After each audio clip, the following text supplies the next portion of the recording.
In this video, I'll share how college and university students can access valuable IT tools for free.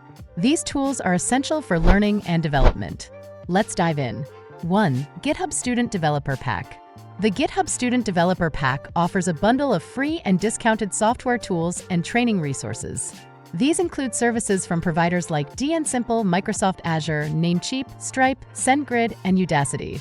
As a student, you can sign up for this pack and gain access to a wealth of tools that will enhance your coding journey.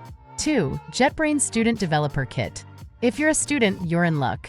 JetBrains provides free professional developer tools.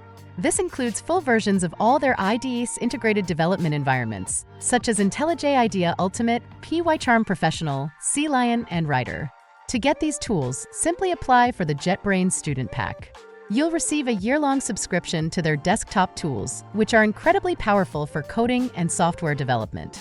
Remember, these resources are specifically for non-commercial educational purposes. Make the most of them to boost your learning experience. Feel free to share this information with your fellow university students. If you have any other questions or need further assistance, feel free to ask.